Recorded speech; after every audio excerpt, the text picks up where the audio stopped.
AI at work, what HR needs to figure out now. And with that, I'm actually going to kick it back over to Lindsay Benson, who will be moderating this discussion. She'll be joined by Jennifer Baker, Director of L&D at Foot Locker, Dana Levine, Partner at Kirk Palmer Associates, and Stephen Stanton, CFO and COO at Brunt Footwear. With that, Lindsay, take it away. Thank you, Leslie. All right. Good afternoon, everyone. Thank you for joining us on this panel, AI at Work. I'd like to kick it off. So I'd like you each to introduce yourselves. And as you introduce yourself, just really quick, high level, talk about how you're using AI. How are you using AI? Are you using AI? So Jennifer, we'll start with you. Hey, nice to be here. My name is Jennifer Baker. I'm the Director of Talent and Leadership Development at Foot Locker. And I've been in the learning and development field for about a decade now. The last year spent very deep in AI, learning about how is it changing our function, how is it changing how we create learning, how we hire, how we learn, and simply how we do our jobs at work. And so within Foot Locker, I'm helping to lead our AI enablement initiative, which we can certainly get into a little later on the panel. But I will say, just happy to be here to talk about this today, because I think every organization has a lot of questions. And that's what we're here to talk through. Hopefully give you some practical advice and tips and practical knowledge to use and bring back to your work. Great. Thank you, Jennifer. All right, Dana. Happy Wednesday, all, and thanks for 210 for hosting this panel. It's a pleasure to speak with these great panelists as well. So Dana Levine, and I am a partner at Kirk Palmer Associates. I've been at the firm since 2014. Before that, I spent the first half of my career as a merchant at Ralph Lauren and Loro Piana. Kirk Palmer, we are a retained executive search firm. We specialize solely within retail consumer. So everything from footwear, apparel, accessories, food, beauty, hospitality, you name it. My practice has a focus on footwear. So a third of my clients are within the footwear industry. In terms of how AI has been impacting our day-to-day, it's contributed, it's complemented our level of efficiency. So streamlining notes, positioning our job specs, pulling highlights from a 10K without reading a full document. That's been a good one. AI has really given back time to the human side of things. So getting passive talent on the phone, deeper referencing, building relationships in the market. And in partnering with so many diverse businesses, we also get to see how they're leveraging AI. I will say just 18 months ago, AI was not a conversation. It wasn't coming up in our searches. And today it is in every conversation, whether it's about the candidate's experience with it or the client asking how we're talking about it. So excited to bring the cross-industry lens to today's convo. Great. Thank you so much, Dana. All right, Stephen. Good afternoon. Nice to meet everyone. I'm Steve Stanton. I am the CFO and COO of Brunt Workwear. Brunt Workwear is a footwear and apparel company. I just actually joined about 5.5 months, so I'm pretty new to the company in the industry, but absolutely loving it so far. Since I got here, it feels like every day we're taking a quantum leap as it relates to AI, and it's almost like, what aren't we using AI for in our daily routine? But where I see it, some of the strengths that we're learning early on is certainly around automating manual processes, analyzing data. Claude's really good at preparing, really organizing information and into in-depth presentations. And we use it everything from researching contracts to, pretty much a lot of decision-making points. So excited to talk about it because I think we're at the foot of the mountain like many other companies. So it'll be great to share some best practices and learn from others how they're leveraging it as well. Great. Thank you so much. So, everyone's talking about AI, right? Dana, you were saying 18 months ago, no one was talking about it. In the past month, I think I've been on like 3 panels where we're talking about AI. So we're all talking about it, but it seems that within an organization, it feels very uneven, right? And so, what are the companies that are moving thoughtfully and effectively, doing differently from those that are still struggling to gain traction? Does anyone want to kick us off with that? Stephen, you want? I'll kick us Go by off. Steve or Stephen? What should I call you? Steve is fine. Yeah, Steve, there's okay. when I joined, there was already a Stephen here, so I demoted Oh, so you have to be Steve. Okay. Yeah, I used this analogy the other day. In many ways, we're laying the tracks while the train is already moving on AI. And so our best practices are continuing to evolve. But as of today, what we're really focused on is encouraging experimentation across the teams. And so we're trying to create spaces for employees to build their AI skills and also share successes and challenges and learn from others. And we're trying to do that as responsibly as we can. So we've established some guardrails around approved tools, use cases, et cetera, and have really kind of deployed a company-wide rule that, which is a simple principle about just trust but verify. So you see a lot of things pop up in AI, and if you just take it without actually applying some human judgment to it, it might be an AI hallucination.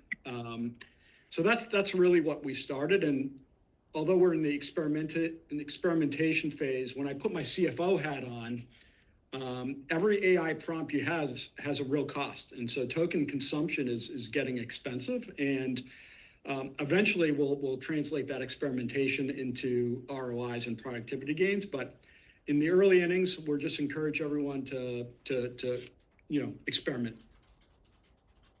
Great. We're pretty much in the some people in Steve Madden are using it, AI for certain things. Others aren't. We're still kind of all over the place and figuring it out too. I feel like with most companies. Anyone else have anything to share? And just elaborate, we're at Foot Locker, we are very much in that figuring it out phase as well. And something that we've seen really great traction with is finding a specific use case for the organization, and giving that instruction and guidance, allowing team members to really bring in AI into a workflow. So Juan Mejia, our Vice President of Talent, spoke about it in an earlier session today on the virtual summit, but our people processes. Everyone is going through goal setting, everyone goes through performance reviews. And so how can you really amplify AI's capability by giving an exercise or a real application built into that process? So when we had our annual training on how to set performance goals, we built a prompt, and that would help an employee use AI. It actually turned their AI into a conversational assistant that it would give them a couple of onboarding questions. Hi, how are you, Jennifer? What's your role? What are your big priorities? What are you looking to get after today? On the back end, we had trained the AI on what Foot Locker's strategic imperatives are, what our strategic plans are for the year, and our big picture goals. And so it had that context and was able to have a conversation back and forth with me as an employee setting goals for the new year, and help me get to that specific SMART goal that I could then upload into our system. So we took that blank page fatigue away from employees by saying, start here, bring in this assistant. Yes, it's AI. Get comfortable having a conversation. Pro tip, use your microphone when you work with AI. You end up giving it so much more context and color than if you're just typing. And we saw that the business really responded. It helped every employee in that moment be more productive, be more efficient, and at the same time, they were embedding AI into their workflow without having to go figure out, how do I use AI? We gave them a specific use case. So that was really powerful to see in action. That's great. That's actually a great idea. Because so many employees are using AI already at work, and and not sure how to be using it. And so I'm curious whether your organizations, and I can share some about what we're doing, but whether organizations have formal policies in place or not around AI, and what responsibilities does HR and leadership teams have to create clarity and guidance without, without completely stifling experimentation and innovation. I'll speak for what we're doing. We made a policy. We have an AI policy, and we rolled it out, and we did just some high level responsible AI training across the board. And we actually we had an all hands meeting where somebody showed some of the teams like how they're using AI, and we have a few approved AI tools that people can use so they could submit, ask for approval. And if they have something that they think would be great and an AI use case, they could submit that, and we have a council. And then the council can say, yes, we'll approve that. No, we won't approve that. But curious, what others are doing. Do you have policies? Do you have a governance council?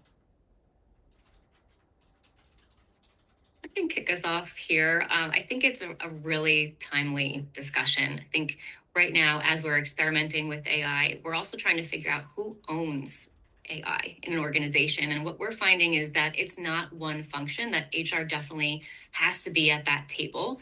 You might think it's a new technology, and so by default, it lives with IT, but we're finding pulling together thought leaders from IT, security, product management, learning and development, HR really makes for the best enablement at your organization. So we're seeing IT and security, they should absolutely own tool approval, data privacy, governance, security, and guardrails. They're the experts in that. So keep that within their function. But HR, we're looking internally for HR to own adoption, change management, or people. So those feel right for HR to steer.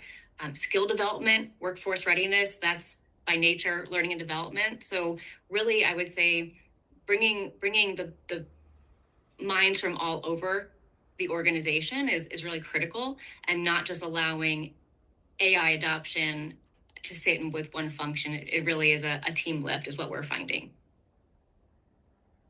Agreed. Yeah. I think that we have our AI council, and I'm on it. We have our CIO on it. We have someone from legal on it. We have someone from the business. So I'm glad to hear that you think that's the right way to do it as well, because that's what we're doing. So, Steve, are you guys doing anything with? Do you have a policy yet? Anything there? Yeah, I mean, I'd say it's still evolving, but we have policy around approved tools and platforms that can be used.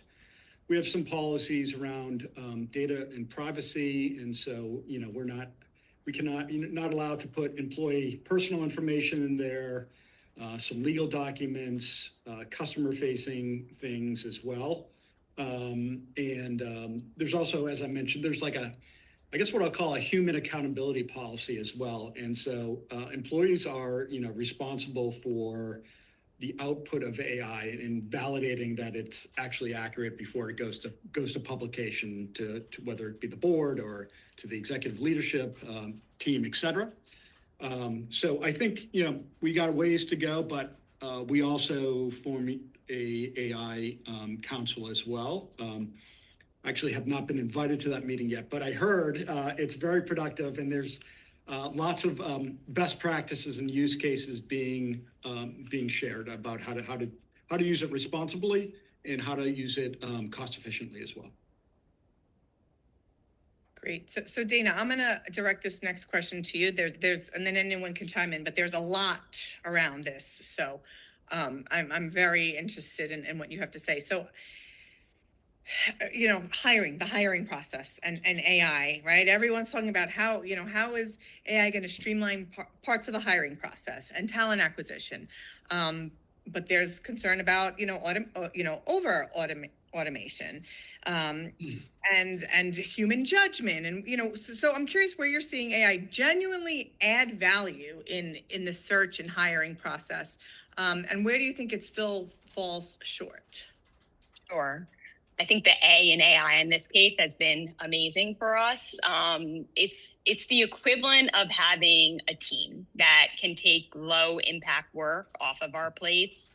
So bulleting interview notes that you're typing up into a clean email for a client, positioning your job spec more efficiently, automating your scorecard, all of that frees up more time then for your recruiters to be on the phone, to speak to more candidates, to reference deeper into the candidate pool.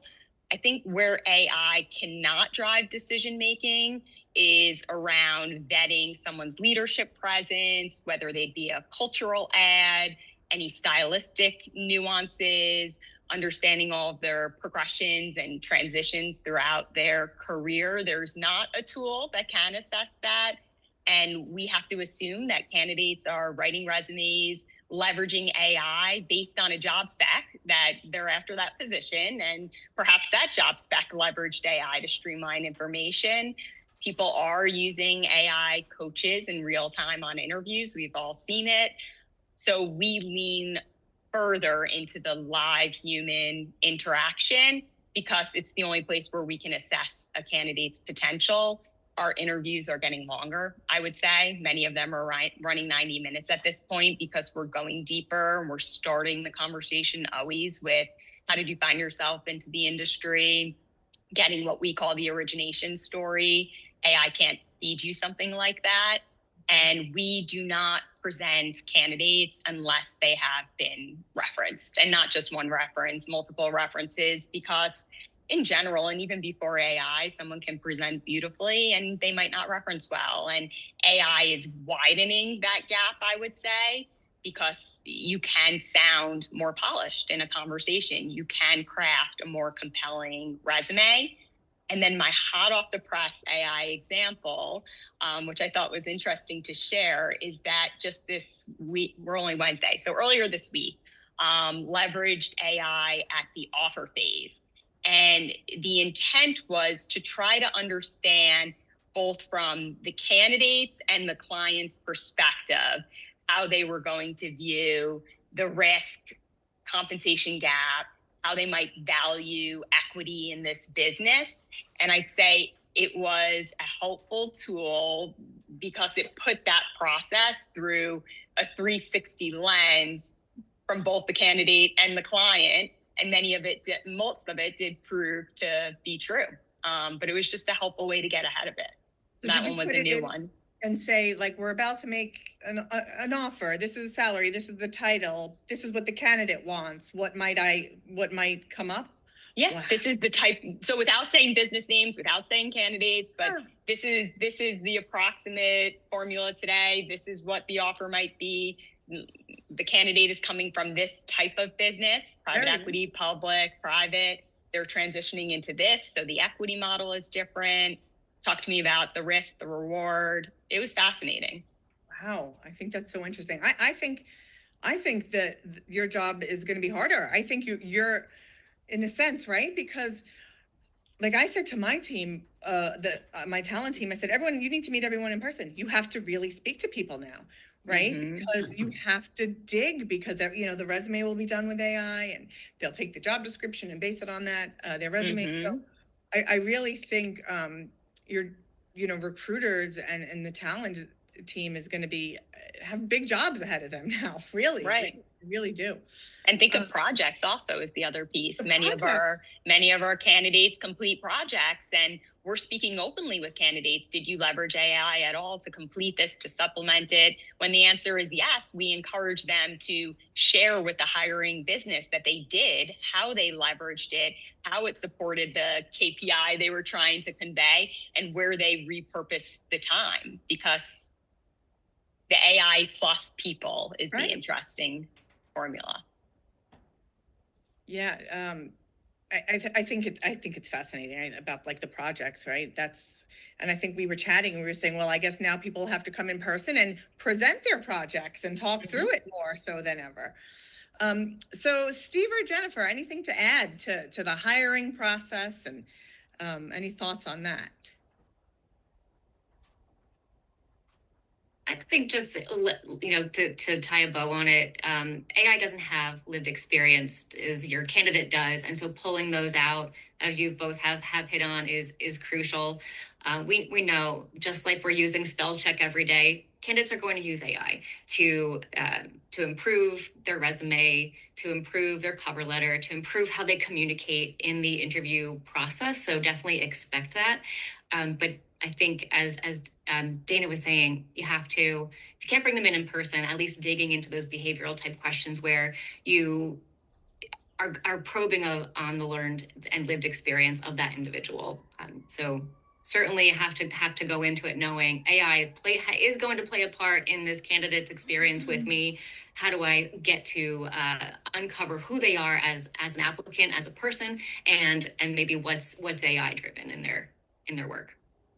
Definitely. So how do we think that, how do you all think that AI is changing what organizations need from employees and managers, especially when it comes to communication, adaptability, learning, creative thinking? Are there human skills or qualities that are becoming more important because of AI? Yeah, I mean, I think so. I mean, AI is making it easier and faster for a lot of people to produce high quality work, which is really a good thing. I think a company's real competitive advantage is when they're able to pair these powerful AI tools with things like critical thinking and a deep understanding of the business, customer, and strategy. So I keep reminding my managers and my teams that if they really want to supercharge their employees, they need to simultaneously promote the use of AI, but also continue to coach and develop their teams on the skills that matter most, whether that be sound judgment, being curious, communication, solving problems. Because at the end of the day, AI will help you produce some great quality output, but it's not going to own the decisions. It's not going to build them relationships, and it's not going to keep them accountable for outcomes. So it really is not losing sight of what makes great business and people on the softer skill side as well. Definitely, yeah. Jennifer, you came off mute. Yeah, I just couldn't agree more, Stephen, with all that you said, that judgment, discernment are starting to become those skills that we will need to rely on more. And what I'm seeing is we're all employees. We've already kind of gotten over that hurdle of, is AI going to replace me? And I think we're generally saying, no, it's not going to replace you. It's going to shift what's required of you. And that's why upskilling is so important right now, is you do need to keep pace with how to use AI to make yourself more powerful at work, to make your work more higher quality and so on. But what we're seeing is employees across all functions are moving potentially more away from being the executor of the work and seeing AI can actually execute a lot of things really, really well. But what's now required of the employee is that while the AI is executing, the employee has to be more of that creative director, that orchestrator, coming in and being able to use discernment and understand, is the output from the AI actually valuable? Is it accurate? Is it solving the problem? Is it changing the behavior? So really being able to use more of those leadership and soft skills, I think, as Stephen mentioned, really, really important for us to continue to develop those within our talent, because that's where I do see AI shifting, is anyone who's great at being the task manager, AI is likely going to come in and start to chip some of that work away. And so where do you retain that value? It will be certainly those softer skills, critical thinking, strategic thinking, discernment, judgment, being able to delegate to an AI. We're seeing, that is really going to start to evolve the way that we work. And so couldn't agree more. Just an example, in learning and development, I can create a workshop outline, actually an entire workshop in probably 10 minutes with AI, but is it any good? It actually takes me and my expertise as a learning professional to then review that output, make changes, and build that workshop out with my human lived experience to make AI valuable in that situation. So definitely seeing what will be required of employees is going to definitely differ and lean on to those softer, more power skills. Great. And Dana, how do you, interview for those skills now, right? Like, because instead of saying, talk me through this, or how do you do this? Now you're going to have to, people are going to managers and HR and recruiters that are going to have to interview for those skills. So any pieces of advice for us on that? Yeah, that's a great question, actually. I think Steve mentioned one of the key ones, which is really about curiosity. Someone who is not going to feel threatened by technology. It seems many of us are past that, but it still does exist a bit in the industry. So someone who is going to be genuinely curious and able to adapt. And those are life skills. So I think it's, after COVID, it was similar qualities that people were looking for. Someone who had different experiences. They had been able to adapt throughout their career. They had been through highs and lows. I'd say it's similar with AI. It's about being open-minded, curious, adaptable, KPI results focused, and still being proactive in your business. To Jennifer's early point, like, sure, there's an AI solution, but is it the precise AI? Is it the right solution for the business? Great, thank you. Yeah. So before we get into the Q&A, I'd like for each of you, if you could just share with the attendees one piece of information, or one bit of advice on AI and what we need to know now. What would that be? And I guess Dana, I'll start with you. Sure. So my general advice would be to play around with AI, to leverage it in a way that's going to increase productivity, output. It's going to be accurate. You want it to add efficiencies. You want it to handle menial tasks, to free you up for more complexity and business driving, I guess you could call it, decision action. The technology, the offer, it's going to be constantly evolving. So not marrying yourself to anything and just being quite open-minded and playful with it. Great, thank you. Steve, what piece of advice do you have for everyone? Yeah, I would say pretty similar to Dana. My advice would be to lean in. We're still all in the early stages of this technology, and we're all learning together. Use AI to learn faster, to automate tasks. But again, just in an AI enabled world, I think being able to build relationships, think critically, and communicate is really what's going to separate good from great in the future. So don't lose sight of those important skills simultaneously. Great, thanks. And Jennifer? I'd have to maybe lean a little bit into Dana's response there. I think I like to say hands on keyboards. Get hands on keyboards in your organization if you're tasked with AI enablement. If you're not, and you're just curious and needing to know and wanting to know, how do I get good at using AI? It's really the experimentation and the play. And I use like a 1-1-1 method. Sit down and reflect on, in one conversation, if you're responsible for enablement, let's say, sit down with one function, have a conversation about their work. What are you doing? How are you doing it? Who are your clients? What outputs do you create? Then look for one thing in their workflow that might be repetitive, labor intensive, where AI might be able to come in and shift that. Once you find that one thing, then you can move into building one AI agent or one AI prompt to take that off of the plate. So one conversation, one workflow, one agent. And I think if you are tasked with enablement, once you get that audience member, that user, to see AI do a task for them, they're automatically bought in.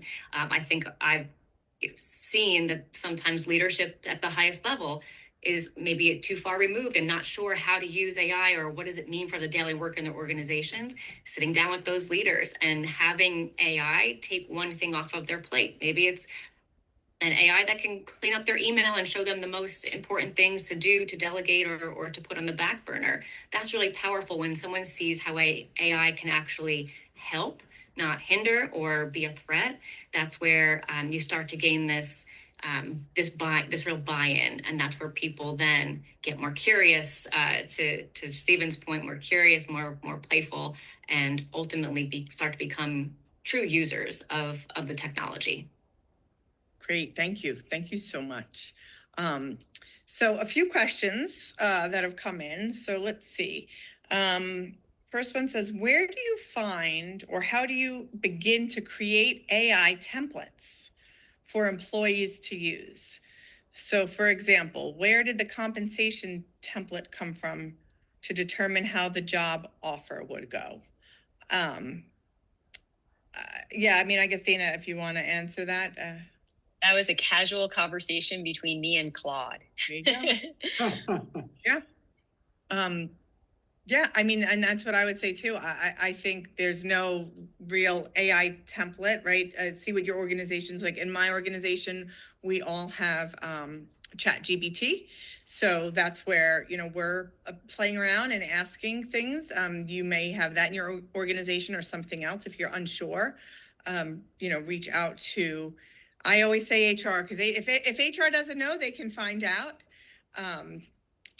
But yeah, I think you just play around and yeah, okay. And you could ask Claude really fun questions, like based on all the questions I ask you, what do you think I do for a living? Well, Claude thought I was a doctor. I had a lot of medical questions, I guess. But I also heard that, when you are like, if AI gives you an answer that you don't like or don't think is right, like say, no, that's not right. Give me something else, and push back on it. Mm-hmm. I'm a little over, but I'm going to ask one more question. So let's see, because I think this is a good one here. As AI adoption grows, so does employee awareness of its environmental impact, especially among Gen Z? So are you incorporating any sustainability or ethical considerations into your AI strategy?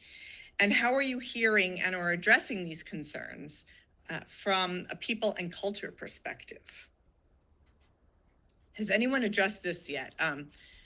It's interesting because someone did bring it up to me and said, I'm not going to use it because it's, it's messing up the environment.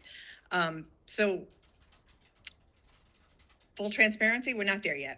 We're not having those conversations yet, but somebody in my organization mentioned that to me. So has that come up with any of you at all yet? No, it hasn't come up for me within Foot Locker, but it has been one of the probably most surprising to me.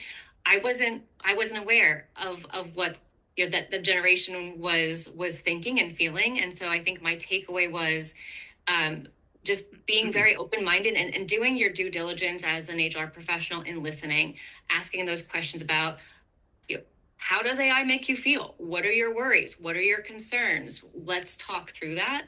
I think the awareness piece was that light bulb of I'm enjoying it and loving the benefits and using all different kinds of AI tools in my work, but it doesn't mean that someone has that same comfort level. And so being aware of that and supporting that and having a transparent conversation. Maybe we do need to be more rigorous in how we're communicating about ethical AI or environmental impacts.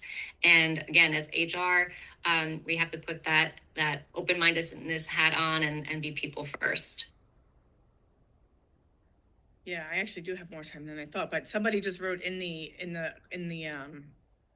questions, I had a newer generational employee say that they refused to use AI due to the environmental implications, and even went as far as to say she would resign her position if she was required to use AI. How should us as HR professionals address this? This is interesting because I truly, this is going to come up. They're going to say, I'm not going to use it. I mean, and in my opinion, and I'm curious what everyone else thinks, if this is part of the job, if part of the job description and the job requirements are for you to use a certain tool, just like maybe it is to use Excel or some other platform, if that's part of the job requirements, then you would need to meet the requirements of the job. Anybody else? What do you think you would do? Yeah, I think I agree with you. And I don't know if there's a perfect answer, quite honestly, but I have seen when it actually came up a few times at my prior company. I have seen it do the opposite for environmental concerns as well. Like we used it to streamline transportation routes, which reduced our carbon footprint. We used it to reduce inventory waste. And so there are, plenty of use cases out there for AI that actually does have a positive net gain. But you're right. I don't know if there's a perfect answer. I did get questioned on it the other day from my 17-year-old daughter, actually, who had a similar stance. So if anyone gets the answer, let me know, because I could use some help. Okay, well, that's why we have this network here. So That's right. Yeah. as this comes up, it's going to happen. Yeah, I mean, listen, they're already starting to ask, so we're going to have to be ready to address this. So somebody asked, as an HR department of one who is not yet leveraging AI, what is the single thing I should implement today to make my day-to-day easier? I'd go back to that find one thing in your work that is repetitive, is labor intensive. And I like to pose this to others as, if I were paying for an admin for you today, what would be the first 5 things that you would tell me, oh, an administrative assistant could take care of this for me? That would be super helpful. It frees me up to be more creative, be more strategic, do these other maybe 10 things. So think of it as in those terms. If you had free help, and it could be something that you could teach to somebody else rather easily, because again, it's repetitive or there's structure to it. Maybe it's something that you don't want to do. Think of those tasks, and then I would start to work with AI, have a conversation with AI. I think, Dana, that was a great mention that you brought up of, you can have a conversation and say, I do this one thing in my job. I can give you the instructions. Help me teach you, AI, how to take this off my plate. So if you really have no idea where to start, you can actually use AI to help to figure out the beginning of how it can be useful. And that might be, it can give you instructions for how to build an agent. Building an agent sometimes sounds very complicated and complex, but it isn't. And you have to just remember, I can use AI to ask questions about how to do these things with AI. So a little bit of meta thinking there, but going back, pick one thing, find that one thing that, if it came off of your plate, would free you up to be a more strategic, creative thinker or to tackle bigger picture work. I love that idea. Ask AI. Hey, AI, HR department of one. Yes. How should I be using AI? I love that. I love that.